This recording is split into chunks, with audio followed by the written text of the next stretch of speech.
Je vais voir ici, dans cette vidéo, la relation qui existe entre, bon, de manière aisée. Alors pourquoi je veux dire de manière aisée? Parce que je prends un champ constant. Alors c'est la manière de voir les choses, c'est au travers d'un champ constant. D'ailleurs, c'est pour ça que je vois le champ constant, parce que bon, pour expliquer le champ électrostatique quelconque, ben, la meilleure manière de l'exprimer, c'est via le champ constant. Et donc ici, je vais voir une vidéo qui va établir donc la relation qui existe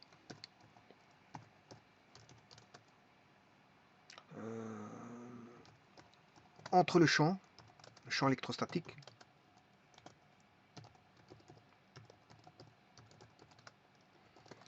et, euh, et la tension.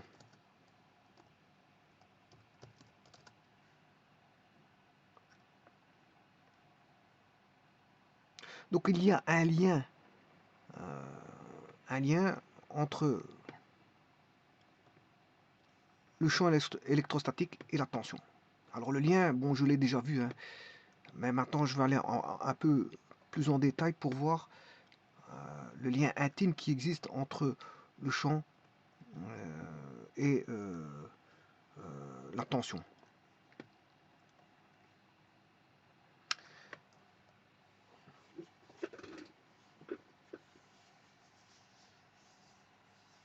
Alors la première des choses, là vous voyez qu'on a un scalaire. Donc vous allez me dire ça proviendrait probablement d'un produit scalaire, effectivement. Ça peut provenir d'un produit scalaire, ça peut, mais bon, pas forcément. Je vais vous montrer que ça provient d'un produit scalaire et d'un produit qui n'est pas forcément scalaire. Mais qui donne toujours un scalaire. Hein. Voilà, qui donne toujours un scalaire.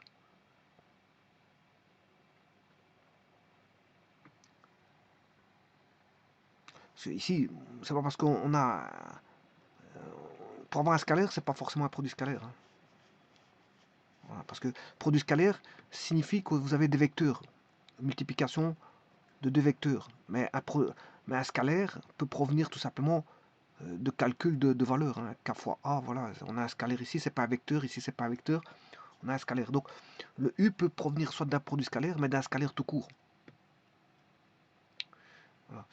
Et il y a une relation entre ce scalaire-là et le vecteur ici. Alors la relation, vous la connaissez, c'est au travers du théorème de la circulation. Alors je vous rappelle qu'au niveau du théorème de la circulation, je l'ai vu au niveau pour un champ quelconque et pour un champ constant. Mais la meilleure façon d'expliquer les choses, c'est par rapport au champ constant. Alors le problème de la circulation, je l'ai déjà vu.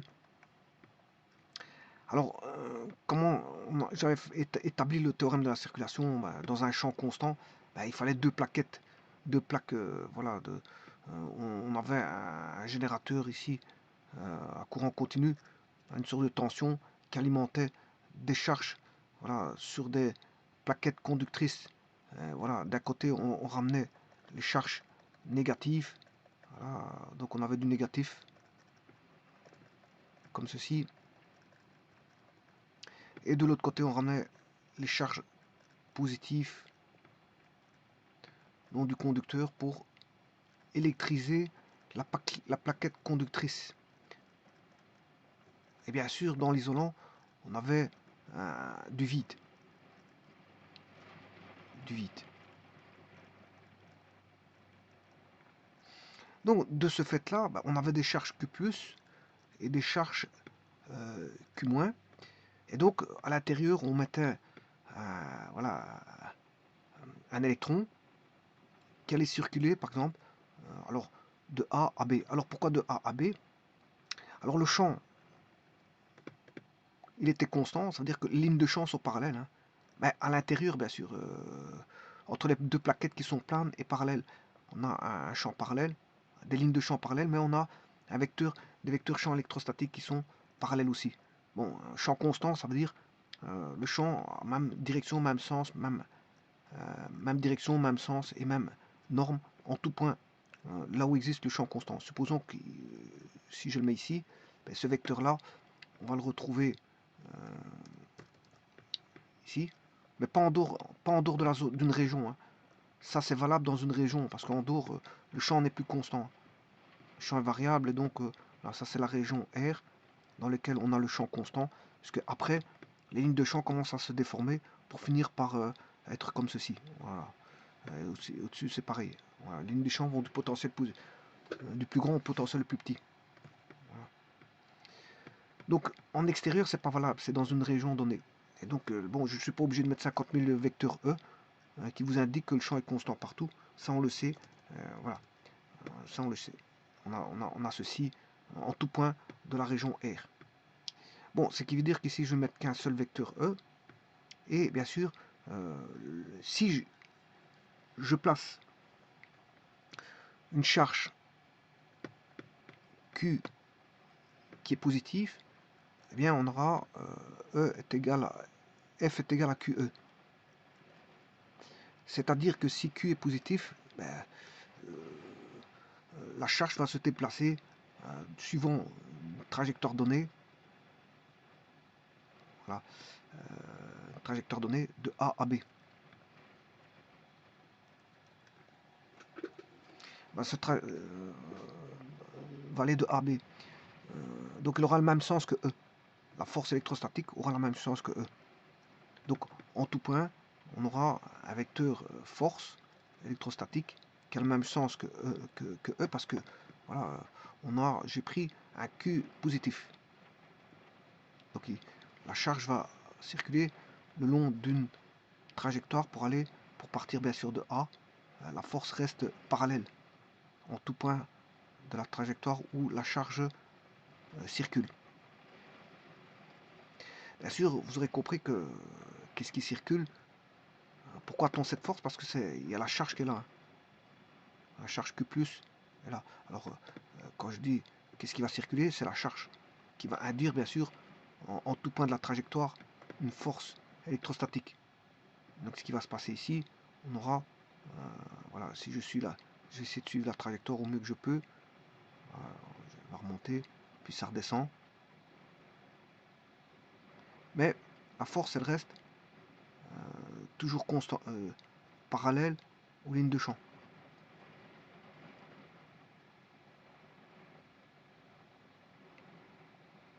Voilà, ici, elle va remonter pour arriver en B.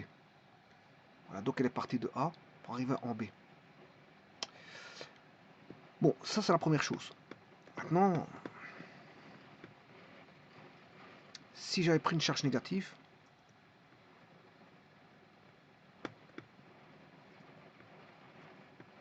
là, la force est dans le sens contraire du champ, donc on va aller dans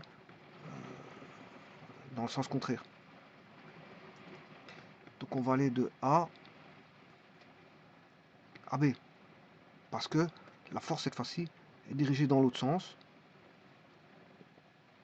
et le Q il est négatif ici.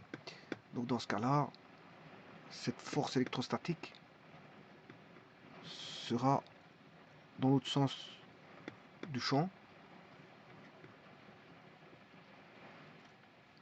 Donc on aura ceci, on va suivre la courbe, elle descend, la courbe descend, la courbe redescend, la courbe remonte, je suppose que la courbe redescend, elle remonte, puis elle redescend,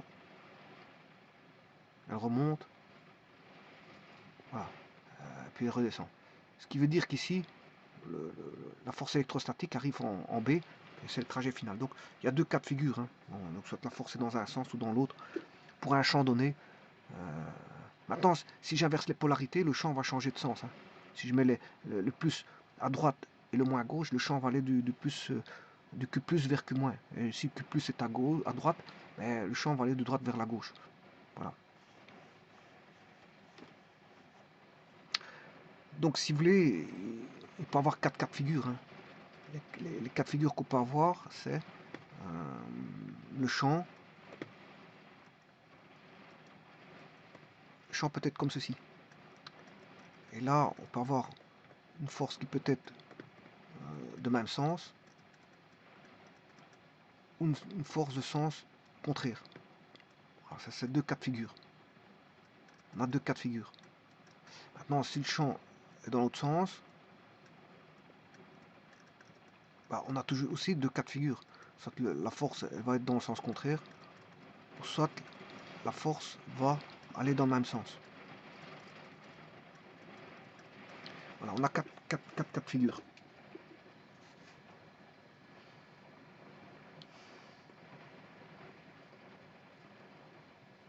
Alors maintenant, si j'isole le système, je vais isoler le système. Bon, je vais prendre la région R là-bas que vous voyez. On sait bien qu'il y a des charges, on sait bien qu'il y a un champ. Bon, je vais isoler ceci, la région R.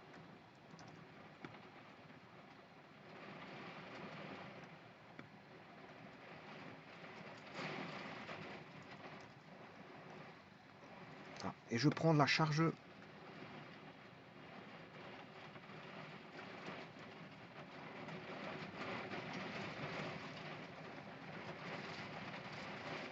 je vais redessiner ceci.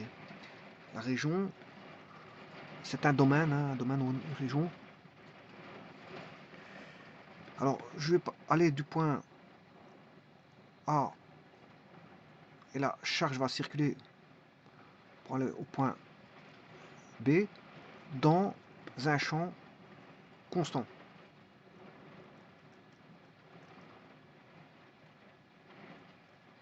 Dans un champ constant.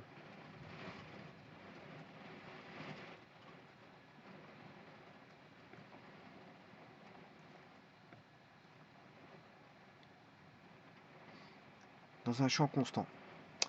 Voilà, donc ici on a une force, je vais prendre la force ici. Le champ constant il est comme ceci. La charge, supposons qu'à un moment donné elle est là. Je vais mettre la force électrostatique. Voilà, et je vais mettre la charge Q. Bon, à ça, bien sûr, vous aurez compris qu'il faut un repère.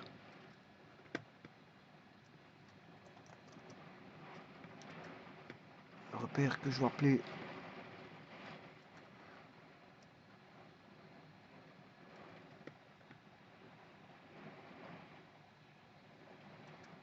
alors un seul repère suffit. Un seul repère suffit. Mais malgré tout, je vais en mettre quand même. Je vais mettre quand même deux axes. Voilà, un axe comme ceci et un axe comme celui-là.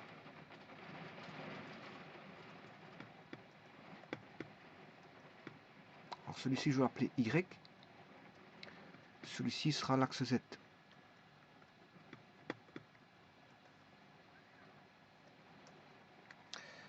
Voilà. Alors là, le 0, 0, il est ici.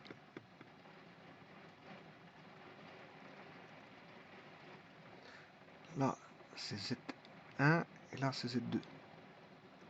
Ou ZA, ZB. ZA, ZB. Alors, le théorème de la circulation, bon, il a été démontré, c'est de rechercher le travail pour aller de A à B de la force électrostatique. Et ça j'ai démontré ça. Ben, c'était rien d'autre que elle ne dépendait pas de l'axe des Y. Hein. Parce que le champ, voilà, la décomposition se faisait sur la direction du champ. Or, le champ, il n'y a pas une composante de hauteur. Le champ n'a pas de composante de hauteur. Donc, c'est pour ça que cet axe Y ne sert à rien. Et donc, la composante en Y n'interviendra pas. Il y aura juste une composante en X. En Z, je m'excuse, en Z. Voilà, donc ce qui veut dire que là, le champ, bien sûr, c'est une force fois un déplacement. J'avais démontré que bon, la force, comme elle est constante dans le champ constant, on a Fe fois une somme infinitésimale de petites dimensions des H qui sont des éléments de longueur. Et donc ça donnait tout simplement une force fois une longueur, et cette longueur c'était ZB moins ZA. Alors, donc c'était ZB moins ZH. Voilà, donc on avait Fe fois ZB moins ZA. Et vous voyez bien que c'est une force fois un déplacement. Une force fois un... Ça, c'est purement mécanique ici. Hein. C'est un concept purement mécanique. Voilà, on a un concept purement mécanique, puisque c'est une force fois un déplacement. Alors, un vecteur fois un déplacement, c'est ce qu'on appelle une circulation. On a affaire à une circulation. Une force fois, enfin, un vecteur fois un déplacement, c'est ce qu'on appelle une circulation. Et donc, ici, effectivement, on a une circulation. D'ailleurs, qu'on appelle le théorème de la circulation. Mais ici, pour l'instant, c'est l'aspect mécanique. Parce que si vous voulez l'aspect électrique, ben, l'aspect électrique n'est rien d'autre que... alors, ça, ce sont déjà des projections. Hein. C'est pour ça que j'ai pas de vecteur. Hein. Ce sont déjà des projections. La force, c'est une force parallèle à l'axe Z, donc c'est normal que cosinus alpha, cosinus directeur qui est cosinus alpha, alpha vaut 0, puisque c'est une force parallèle à l'axe Z, bien, ça donne la norme FE tout court. Il n'y a pas de cosinus alpha parce que alpha vaut 0. Et alpha vaut 0, cosinus de 0, ça fait 1. Donc FE fois 1, ça fait FE. Donc là, on a affaire à... là, c'est un scalaire. Et là, la distance est un scalaire. Bon, ben, en mécanique, on parle de distance et de force. Mais en électricité, on parle plutôt de charge. Et donc, je vais faire intervenir la charge, sachant que F est égal à QE. Voilà, F est égal à QE. Voilà la notion électrique qui apparaît. Alors, le E, il est aussi parallèle à l'axe Z. Donc, sa projection, il n'y a aucun problème pour la projection. C'est Q fois E. Et on se retrouve avec Q fois E, mais une distance. Une distance. Q fois E fois une distance.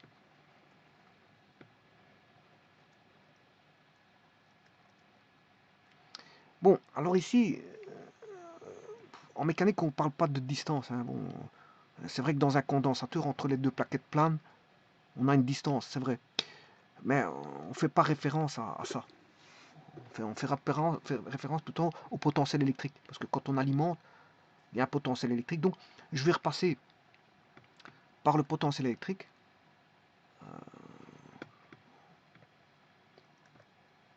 La distance, elle est intéressante dans certains cas si on connaît la distance. Si vous ne connaissez pas la distance, on va rechercher le potentiel. Hein. Voilà. Donc le travail de A à B de la force électrostatique est égal à donc Q fois E qui est F, la force, fois le déplacement ZB moins ZA. Alors vous voyez que c'est un processus conservatif, je l'avais dit, il ne dépend que de la situation initiale et de la situation finale. Enfin, je dirais plutôt de la situation finale et de la situation initiale. Peu importe si j'avais fait une trajectoire comme ceci, le résultat est toujours le même. Voilà, voilà. Alors j'en profite pour mettre une trajectoire linéaire. Alors pourquoi? Pour créer un vecteur. Comme ça, je vais créer mon fameux produit scalaire. Alors ici pour l'instant il n'est pas en scalaire, hein, justement. Ici, enfin il est en scalaire, mais pas en produit scalaire. J'ai un scalaire, fois un scalaire, fois un scalaire. Donc ça c'est purement scalaire. Là j'ai un scalaire, fois un scalaire, fois un scalaire. C'est purement scalaire. Donc ce que je peux faire aussi, c'est d'écrire Q.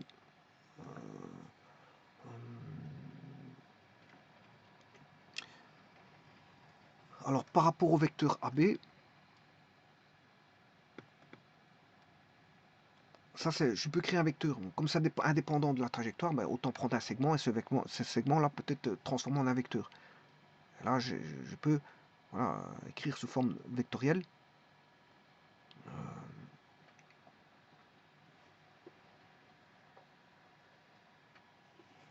Et définir le vecteur E fois AB. Produit scalaire E fois AB.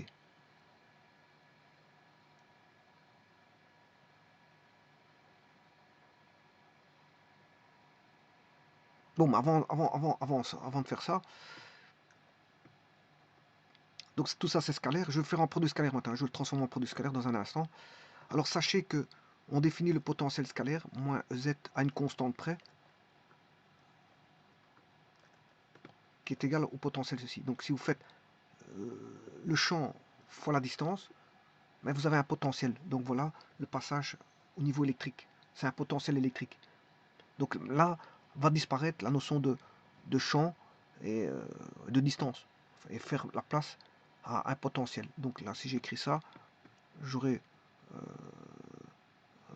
moins ZA moins E fois ZB. Donc on aura alors Q VA moins VB. Et voilà qu'ici apparaît un potentiel et une charge. C'est purement électrique ici. C'est purement électrique. Ici c'est purement électrique. Alors que bon, là c'était, auparavant c'était mécanique. Voilà, une force fois une distance mécanique.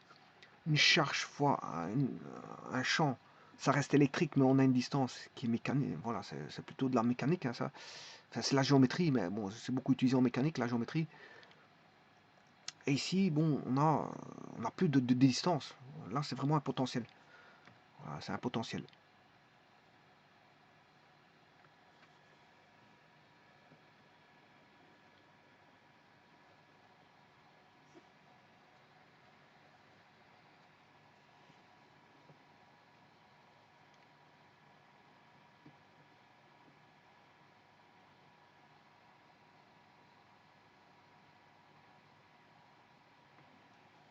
Alors, j'avais pu montrer aussi que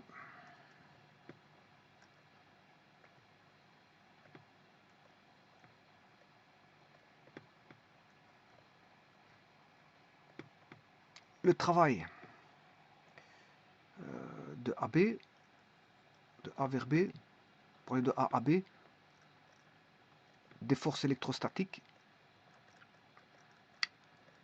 c'est égal à QE fois ZB moins ZA. Voilà, ça c'est tout ça c'est du scalaire. Maintenant je vais faire intervenir le vecteur AB. Je vais profiter d'avoir une trajectoire qui est non pas comme c'est indépendant du chemin. Profitons-en pour mettre un segment, et donc ce segment, je vais en construire un vecteur. Et alors quand on regarde bien, ceci E fois ZB moins ZA, c'est comme si on avait E fois vecteur E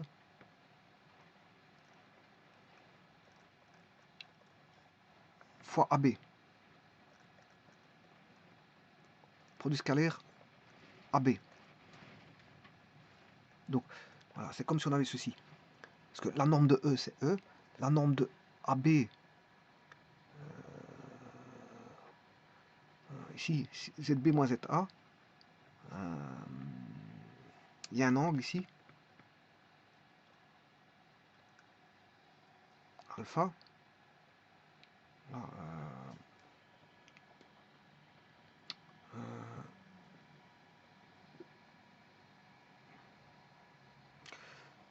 j'avais fait la démonstration, mais bon, la norme de E c'est E, la norme de AB c'est ZB moins ZA. Enfin, la norme, la projection, c'est la projection, je m'excuse, c'est la projection. E fois AB, voilà, c'est la projection de AB sur l'axe Z, la projection de AB sur l'axe Z, c'est ZB moins ZA.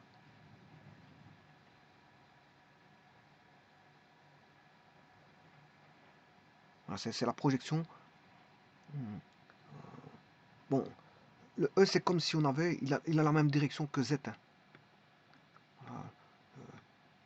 Donc ici la projection de E sur l'axe, ça fait E. La projection de E sur l'axe Z, ça fait E. La projection de AB sur l'axe Z, c'est ZB moins ZA. Donc on peut écrire ceci. Donc au niveau scalaire, je peux écrire que c'est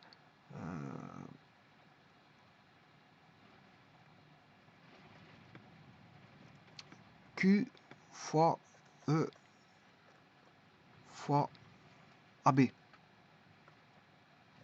Ouais, mais ça, je vais vous montrer que c'était Q fois VA moins VB.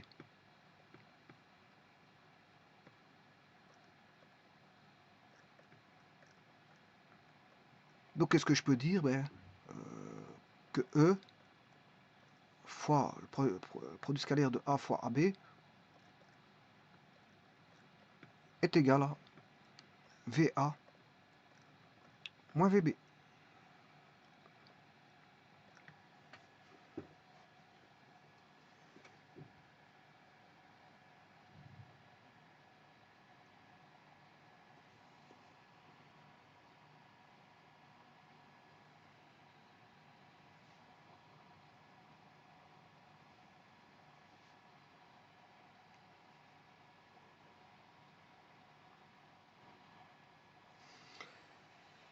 VA moins VB.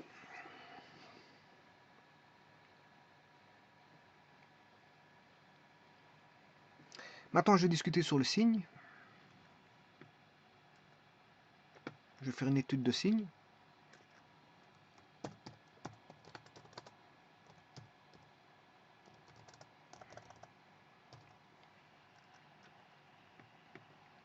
À partir de E fois AB, qui est égal à VA moins VB.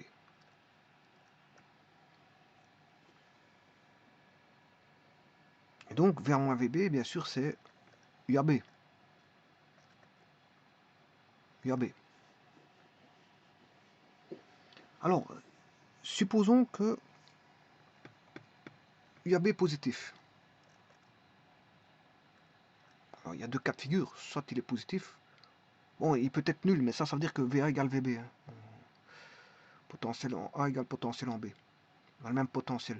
C'est une équipotentielle. Ça veut dire que c'est une équipotentielle. Bon, je ne vais pas prendre ce cas-là. Je prends deux cas de figure.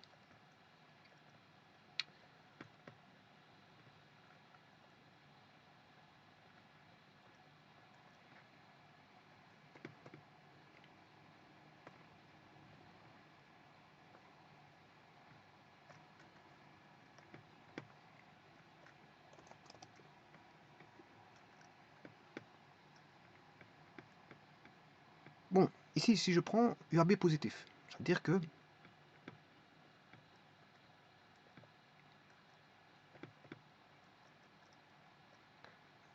VA moins VB positif. Alors que là, UAB est négatif, ça veut dire que VA moins VB est négatif. Ça implique ici que VA est plus grand que VB. Ça implique que VA est plus petit que VB.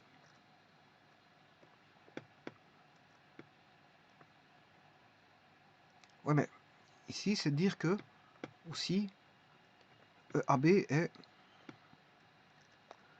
E, comme E produit scalaire AB égale UAB, ça veut dire que si UAB est positif, ça veut dire que E produit scalaire AB est positif. Ici, ça veut dire que E produit scalaire AB est négatif. Dire que E est positif, E produit scalaire AB est positif, c'est-à-dire que E et AB ont le même sens. E et AB ont le même sens.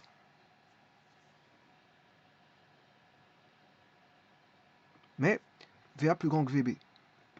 Donc, VA plus grand que VB. On va dessiner ça. Donc, E est comme ceci.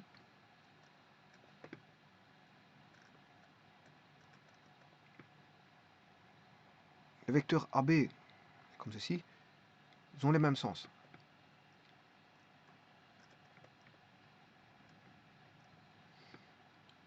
Mais, en ayant ça, on a le potentiel en A plus grand que B. Potentiel en A, potentiel en B, potentiel en A plus grand que potentiel en B.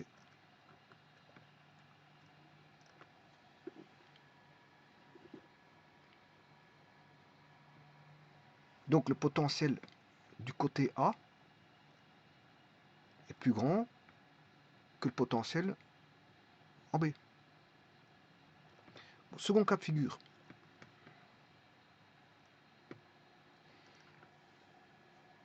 AB est négatif, donc E et AB sont dans le sens contraire. Donc supposons que E soit comme ça. AB est dans le sens contraire. Bon, ici on a la courbe, bien sûr. Ici j'ai pris un segment. Hein. La charge parcourt un segment ici. AB, là, ils sont dans le sens contraire. Et là, on a VA plus petit que VB. Donc, potentiel le plus grand, il est en B. Et le potentiel le plus petit, il est en A. Bon, ça veut dire quoi ça? Ça veut dire que le champ va toujours du potentiel du plus grand au potentiel le plus petit. Quel que soit, je veux dire, voilà, le champ est toujours dirigé vers le potentiel. Le champ électrostatique est dirigé toujours dans le sens des potentiels décroissants.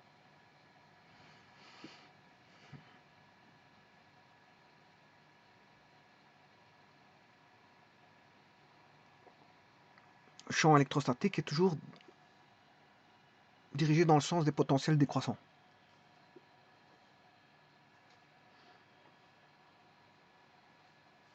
Alors maintenant, les unités de ça. Alors ici on a Q fois VA moins VB. Donc je vous ai dit que je reviens à ceci. Q fois VA moins VB.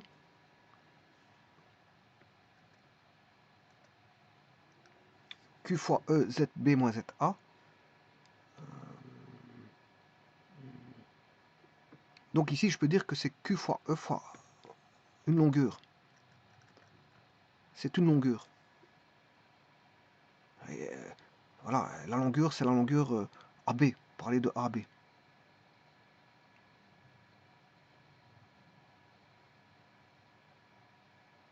Donc qu'est-ce que je peux écrire? QVA moins VB égale QEL. QVA moins VB, le travail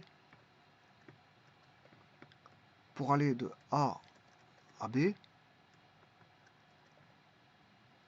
les forces électrostatiques bien sûr, est égal à QVA moins VB. Et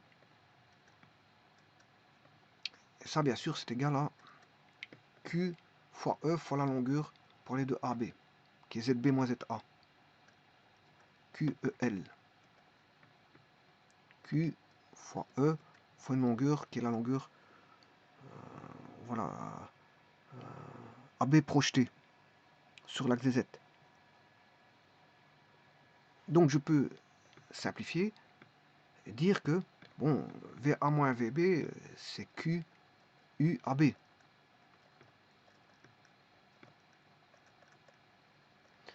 Donc UAB égale EL. Donc je peux dire que le champ c'est égal à UAB sur UAB sur L. Et donc là le champ peut s'exprimer en volts par mètre. Le champ peut s'exprimer en volts par mètre. Alors que voilà, ça c'est au niveau énergétique qu'elle peut s'exprimer comme ceci. Sinon, on peut l'exprimer sur E est égal à F sur Q. C'est en newton par coulomb. Newton par coulomb ou en volts par mètre. Volt est une unité plutôt voilà, d'énergie électrique. Enfin, une unité voilà, de potentiel électrique, mais on comprend que derrière c'est un travail. Un travail, bon, ça va fournir le travail. Voilà, on a besoin d'énergie pour fournir un travail. Un travail de quoi? De force. Donc la notion de potentiel électrique n'est pas loin de la notion de, voilà, d'énergie. On n'est pas loin. On n'est pas loin.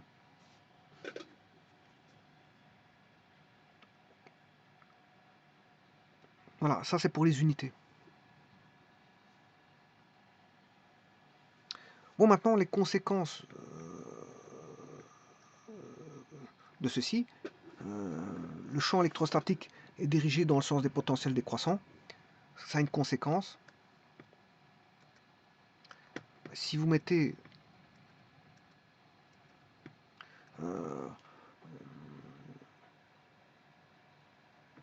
lorsque on a une charge électrostatique qui a la possibilité de se déplacer dans un champ électrostatique bien sûr constant, uniforme,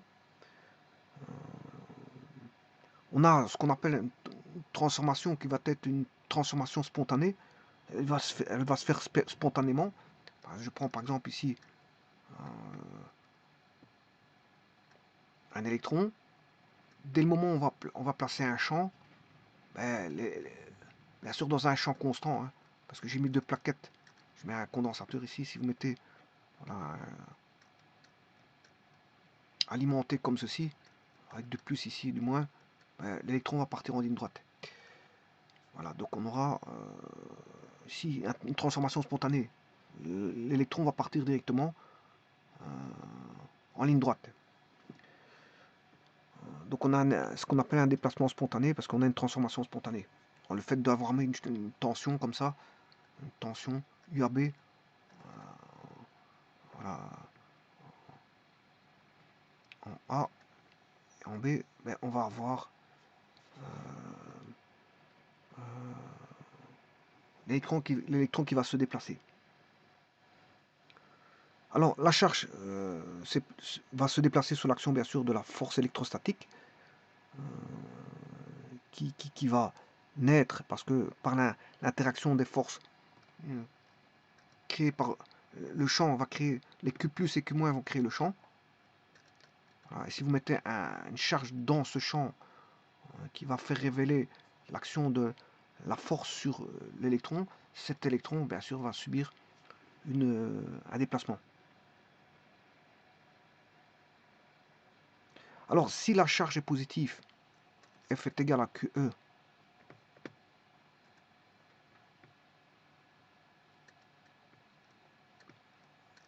bon, il ira dans le sens du champ. Parce que, bon, voilà, si le champ est comme ceci, la force, on aura un déplacement dans le sens du champ. Mais si la charge est négative, ben, on aura une force dans le sens contraire du champ. Et c'est le cas de l'électron. Les électrons, c'est négatif. Donc ici, les électrons vont aller dans le sens contraire voilà, du champ. Parce que l'électron est une charge négative. Voilà. Ici, bon, on peut se placer dans le vide. Hein. Je peux mettre voilà, une bulle à vide ici. On a du vide. Voilà.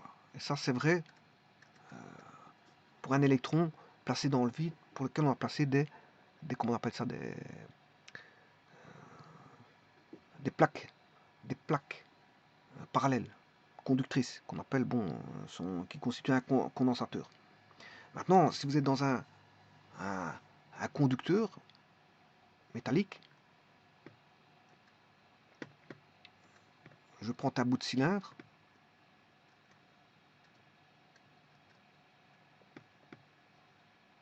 oui, bien sûr, le champ va toujours aller du potentiel le plus grand au potentiel le plus petit. Hein. Ici, on a le VB, le potentiel en A est plus grand que le potentiel en B. Donc, le champ va bien du potentiel le plus grand au potentiel le plus petit. Si j'inverse la tension, le champ va changer de sens. Hein. Si j'inverse la tension, si VB devient plus grand à gauche qu'à droite, ben à ce moment-là, le champ va s'inverser. Et dans un conducteur, ben, si vous mettez deux plaques pour créer un champ, supposons que je mette la tension la plus grande ici, bien sûr ici je vais mettre comme ceci, voilà, la tension la plus grande est à droite,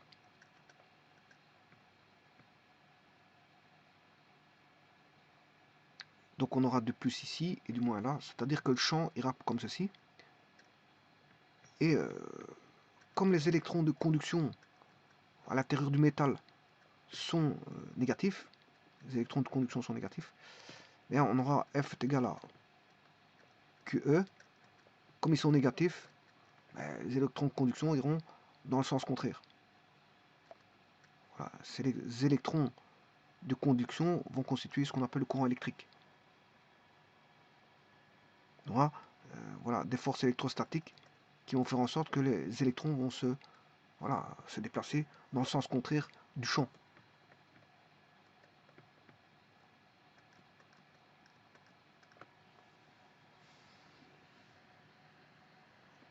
Donc ici, il faut toujours tenir en compte que le champ électrostatique est dirigé dans le sens des potentiels décroissants. C'est une règle absolue.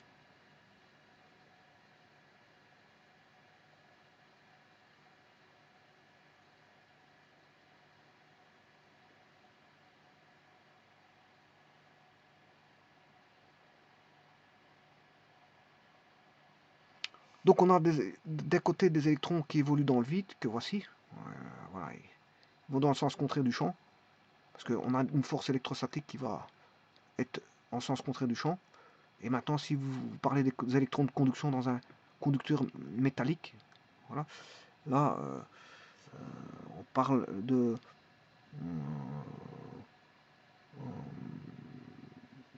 des électrons de conduction dans un conducteur.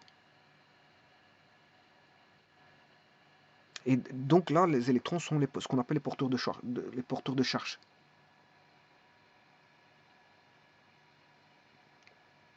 Et donc là, on a un courant qui parcourt, bien sûr, le conducteur.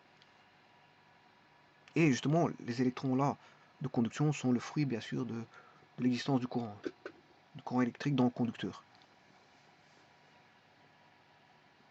Je vous remercie.